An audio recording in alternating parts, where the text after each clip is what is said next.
भीमागढ़ नाम के एक छोटे से गांव में चंदू और उसकी पत्नी रहा करती थी। चंदू के पास 2 गायें थी, जिसका दूध बेचकर वह अपना घर का गुजारा चलाता था।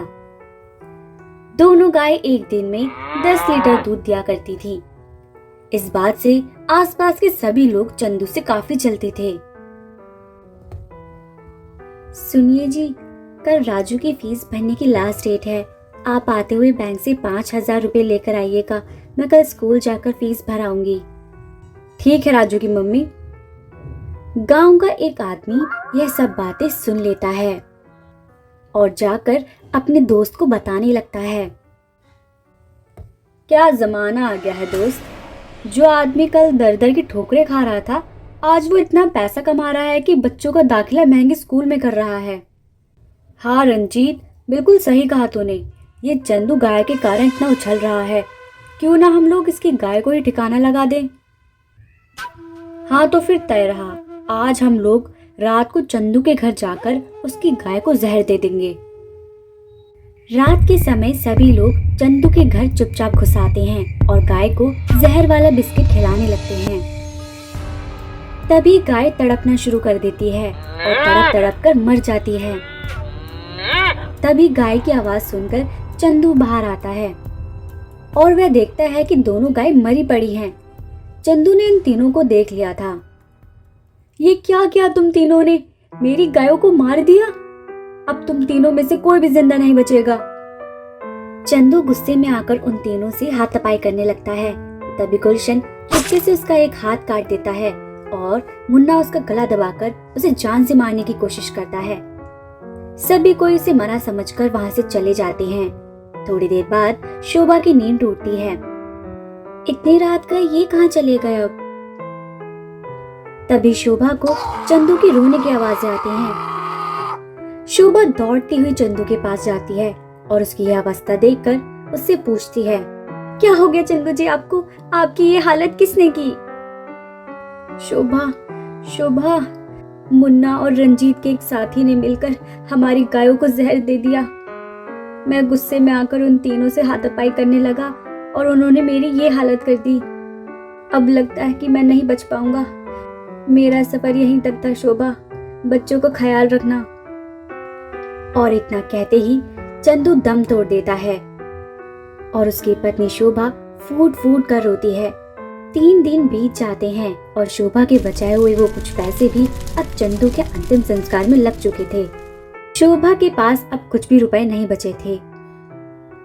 हे प्रभु, मेरे पास कुछ भी नहीं बचा। मैं और मेरे बेटे कैसे जिएंगे अब? हम भी आपके पास आ रहे हैं।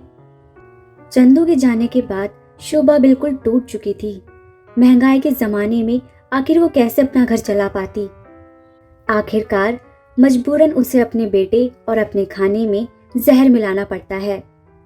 दोनों खाना खाकर हमेशा हमेशा के लिए सो जाते हैं। मरने के बाद शोभा एक चुड़ैल बन जाती है और उसका लक्ष्य सिर्फ और सिर्फ उन कातिलों से बदला लेना था। चंदू की मौत का बदला। कोई नहीं बचेगा, कोई भी नहीं बचेगा। एक एक को चुन कर मारूंगी। चंदू जी की मौत का बदला मैं लेकर रहूंगी। शोभा बदला लेने के लिए सबसे पहले रंजीत के घर जाती है और देखती है कि रंजीत अपनी बीवी के साथ सोया हुआ था। उठ जा रंजीत, उठ जा। मेरे पति को मार के खुद इतने चैन से सोया हुआ है। ये तो चंदू की बीवी की आवाज लगती है, पर वो तो मर चुकी थी। कहीं वो मुझसे बदला तो लेने नहीं आई। भाग रंजीत, भाग।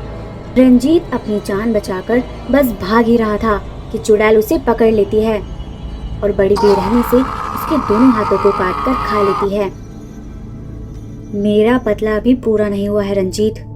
मुन्ना और गुलशन कहाँ मिलेंगे बताओ, वरना मैं तुम्हें मार डालूंगी। आगे के 3 घर बाद गुलशन और मुन्ना का घर आता है, वो दोनों वही मिलेंगे। तभी चुड़ैल गायब हो जाती है और अगले दिन मुन्ना और रंजीत के घर आती है। अरे रंजीत, ये किसने किया तुम्हारे साथ? बताओ मुझे। मेरी ऐसी हालत चुड़ैल ने की है। क्या यार, तू भी इस जमाने में तू चुड़ैल की बातें कर रहा है? हाँ भैया, ये सब मैंने अपनी आंखों से देखा है। ये सब चुड़ैल ने किया था। यह सुनते ही मुन्ना और रंजीत थर-थर कांपने लगते हैं और वहां से भागने लगते हैं कि तभी चुड़ैल आ जाती है। मुझसे मिले बिना दोनों कहाँ भाग रहे थे। चुड़ैल बहन, हमने तुम्हारे पति को नहीं मारा, गुलशन ने मारा है तुम्हारे पति को, आप हमें जाने दो। चुड़ैल किसी की बात नहीं सुनती और मुन्ना और गुलशन की दोनों हाथ काट देती है। दोनों दर्द से चिल्ला रहे होते हैं। अब मैं जीकर क्या करूंगा चुड़ैल, मुझे मार ही डालो, यही सजा है तुम्हारी। तुमने जैसे मेरे पति को तड़पा तड़पा कर मारा था, ऐसे ही तड़पोगे तुम लोग भी। तीनों को सजा देने के बाद चुड़ैल का बदला पूरा होता है और उसे मुक्ति मिल जाती है और वह वहां से हमेशा के लिए चली जाती है। एक रात शनाया, जो कि एक पुलिस ऑफिसर थी, रात में खाना खाते वक्त न्यूज देख रही होती है। न्यूज में बताया गया कि द्वारा एक मासूम बच्चे की लाश पेड़ से लटकी हुई मिली है। उसे देख शनाया का खून खौल उठा। इस खूनी दरिंदे को तो मैं जिंदा नहीं छोड़ूंगी, बस कमीना एक बार हाथ आ जाए। वो जब अगले दिन पुलिस स्टेशन पहुंची तब उसके सीनियर के हाथ में एक फाइल थी।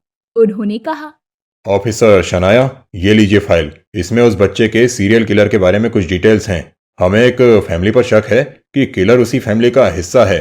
आपको इसी मिशन पर जाना है, पर ध्यान रहे कि आप उस फैमिली में किसी को भी भनक न लगने दें कि आप एक ऑफिसर हैं। जी सर, आप चिंता ना करें, मैं खूनी को अरेस्ट करके ही आऊंगी। All the best officer Shanaya. Shanaya घर गई और मिशन की तैयारी में लग गई। उसने पूरे ध्यान से उस फाइल को पढ़ा और अगले ही दिन अपना काम करना शुरू कर दिया। सिंघानिया हाउस के गेट के बाहर एक बूढ़ा आदमी 3 सूट पहने खड़ा था और ड्राइवर को गाड़ी लाने के लिए कहा। तभी शनाया उस बूढ़े आदमी को कार से बचाने के लिए उसे धक्का दे देती है और कार ने शनाया को टक्कर मारी और कार बड़ी ही स्पीड से वहां से चले गई। लेकिन शनाया वहीं रोड पर घायल पड़ी थी। बूढ़े आदमी ने उसे देखा और भागते हुए उसके पास गया और उसकी मदद करने लगा। बेटा उठो, तुम्हें बहुत चोट लगी है, चलो मेरे साथ मेरे घर, मैं डॉक्टर को घर बुला ले आता हूँ। नहीं, मैं ठीक हूँ अंकल। बेटा, तुम मुझे बचाने के चक्कर में घायल हुई हो, इसीलिए मुझे तुम्हारी मदद करने दो। अब चलो अंदर। जी ठीक है। वैसे आपको मैंने कहीं देखा है, पता नहीं क्यों ऐसा लग रहा है जैसे मैं आपको पहले से जानती हूँ। जानती होगी, मेरा नाम भी सुना होगा। मिस्टर हर्ष सिंघानिया हूँ मैं, पर मुझे लगता है कि हम कभी मिले हैं। शनाया उसके साथ घर के अंदर गई, जो एक महल जैसा था। साथ ही मन मुस्कुराने लगी, क्योंकि ये सब उसका प्लान था, जिसके सहारे वो घर के अंदर आ सके। डॉक्टर आते हैं और उसे चेक करते हैं। जब शनाया तेज दर्द से कराहने का बहाना भी बनाने लगती है। सिंघानिया सर, आपको इस लड़की का ध्यान रखना होगा। डॉक्टर तो चले जाते हैं, लेकिन हर्ष अपनी बेटी और बहू और सभी नौकरों से कहते हैं कि वो शनाया का ध्यान रखें। वहीं कुछ पल के बाद एक हैंडसम लड़का आता है। हर्ष ने उसे बुलाते हुए बोला, शनाया बेटा, ये मेरा एक लौता पोता है ऋषभ, और ऋषभ ये शनाया जिसने मेरी जान बचाई है। शनाया और ऋषभ की नजरें मिली और ऋषभ को पहले ही नजर में शनाया से प्यार हो गया। मुझे क्यों लग रहा है जैसे मैं यहाँ सबको जानती हूँ। खैर छोड़ो, मुझे अपने मिशन पर ध्यान देना है, खूनी को ढूंढना है। शनाया अब सिंघानिया हाउस में रहने लगी। साथ ही परिवार वालों से उसका लगाव बढ़ने लगा। दूसरी ओर ऋषभ हमेशा उसके आसपास रहने की कोशिश करता और कभी उसके लिए उसका मनपसंद खाना तो कभी गुलाब का फूल लाता। शनाया एक तरह से उससे परेशान हो गई थी। शनाया को ऋषभ पर शक होने लगा। एक दिन शनाया ऋषभ के कमरे में जाती है, तभी उसे बेड के पास वाले टेबल पर एक डायरी नजर आती है। वो डायरी देखती है, तब उसमें कुछ डेट्स नजर आते हैं। शनाया डायरी की फोटो लेकर रूम से निकल जाती है और बहुत छानबीन के बाद उसे समझ आया कि वो डेट्स वही थी जब बच्चों की किडनैपिंग हुई थी। तभी ऋषभ की माँ शनाया को अपने साथ ले जाती है और घर वालों की पुरानी तस्वीर दिखाती है, जहाँ फोटो देखते ही शनाया ने एक बच्चे को देखा जो एक लड़की के साथ खड़ा था। वो आंटी, ये बच्चा कौन है?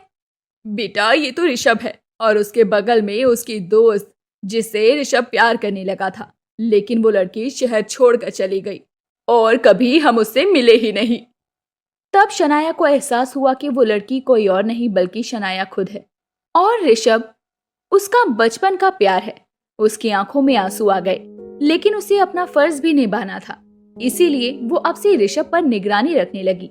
अगले दिन उसने देखा कि ऋषभ की कार की डिक्की में कुछ खून की बूंदें थी और सुबह ही न्यूज आई कि एक और बच्चे की किडनैपिंग हो गई।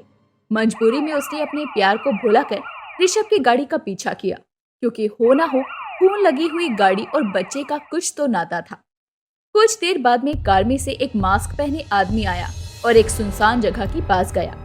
वहां पर एक बच्चा रस्सी से बंधा हुआ था। शनाया ने आंखों में आंसू लिए उस आदमी को ऋषभ समझकर गोली चलाई। गोली उसके हाथ में लगी और शनाया भाग कर गई और उस आदमी का मास्क हटाया और वो हैरान थी। तुम? वहाँ ऋषभ नहीं बल्कि उसका मैनेजर था। जल्दी ही वहाँ पुलिस भी आ गई और उसे अरेस्ट कर लिया। तब शनाया को पता चला कि वो डायरी भी ऋषभ की नहीं उसके मैनेजर की थी, और जब डिक्की में खून लगा था तब कार उसका मैनेजर लेकर गया था।